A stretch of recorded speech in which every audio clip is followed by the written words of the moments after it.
Welcome to Shivaji studio. ఈరోజు మన topic Pithapuram ఒంటరి వంగాగీత గురించి చర్చించుకుందాం.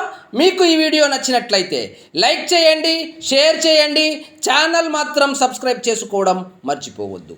ఇక వివరాల్లోకి వెళ్తే, పిఠాపురం నుంచి పవన్ కళ్యాణ్ పోటీ చేస్తున్నాడు. అక్కడ ఇంకా కంటైనర్లలో డబ్బులు దించుతారు.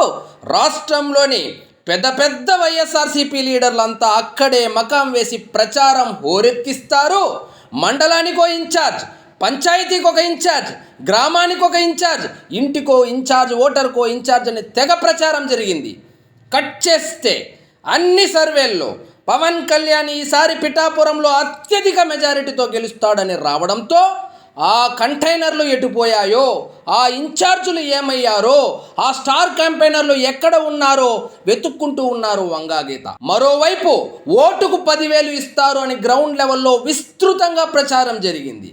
కానీ అందుకు భిన్నంగా ఓటర్లు ఎంత ఇచ్చినా తీసుకుంటాం, ఓటు మాత్రం గలాసికే వేస్తామని చెప్పేయడంతో ఏదో పోటీ చేస్తున్నాం కాబట్టి సాయంత్రం సల్లపూట ఒక రౌండ్ కొట్టి వద్దామని వంగాగీత ప్రచారానికి అలా వెళ్ళి రావడం తప్ప ఇంకేమీ గ్రౌండ్ లెవెల్లో కనబడడం లేదు.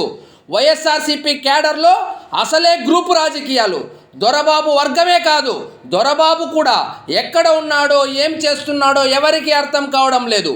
మరోవైపు బ్రహ్మాస్త్రం అని బరిలోకి దించిన ముద్రగడ పొద్దున లేవడం, టిఫిన్ చేయడం, సరదాగా ఒక ప్రెస్ మీట్ పెట్టి పవన్ కళ్యాణ్ని తిట్టడం, సూర్యుడు వచ్చేలోపు ఇంట్లోకి వెళ్ళి ఏసీ వేసి పడుకోవడం నిరంతర ప్రక్రియ అయిపోయింది. పేరుకు ఒక మండలానికి ఇతను ఇన్ఛార్జ్. ఇప్పటి వరకు ఒక్క వీధిలో తిరిగిన పాపాన పోలేదు, ఒక్కరిని ఓటు అడిగిన పాపాన కూడా పోలేదు. సరే, గమ్మునైనా ఉంటాడా అంటే మేకప్ వేసుకొని ప్రెస్ మీట్ ఒకటి పెడతాడు. ఆ ప్రెస్ మీట్ వల్ల లాభం కన్నా నష్టమే ఎక్కువ.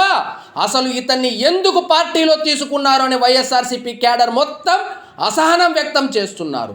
మరోవైపు పవన్ కళ్యాణ్ ఎక్కడి నుంచి పోటీ చేసినా ఓడిస్తా, అక్కడికి వెళ్ళి భోంచేస్తా అని బీరాలు పలికిన ద్వారంపూడి అవన్నీ కాకినాడ టికెట్ కోసమే అని ఇప్పుడిప్పుడే అధిష్టానానికి బోధపడుతుంది. తను కాకినాడలో గెలవడానికే నానా వంకల్లో వాటర్ తాగుతూ బిజీగా కాకినాడలోనే ప్రచారానికి పరిమితమయ్యాడు.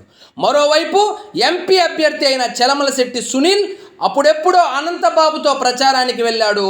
జనం అనంతబాబు మీద తిరగబడడంతో మళ్ళీ ఇప్పటి వరకు న్యూస్లో కనిపిస్తే ఒట్టు.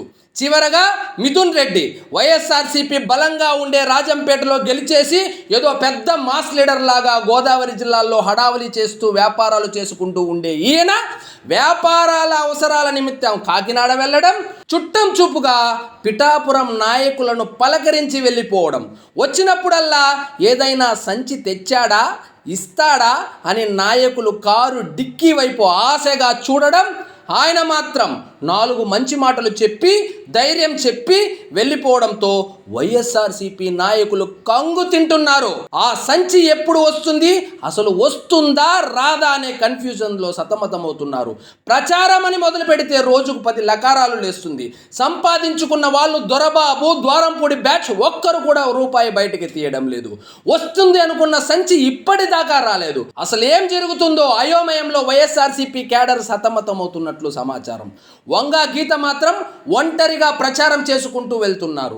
ఇంకా ఎన్నికలకు చాలా సమయం ఉంది కాబట్టి కంటైనర్లు ఎప్పుడు వస్తుందో, క్యాంపెయినర్లు ఎప్పుడు వస్తారో ఇక వేచి చూడాల్సిందే. ఇదండి ఈరోజు మన టాపిక్. మరిన్ని ఇంట్రెస్టింగ్ టాపిక్స్తో మళ్ళీ కలుద్దాం. మీకు ఈ వీడియో నచ్చినట్లయితే లైక్ చేయండి, షేర్ చేయండి, ఛానల్ మాత్రం సబ్స్క్రైబ్ చేసుకోవడం మర్చిపోవద్దు. జై హింద్.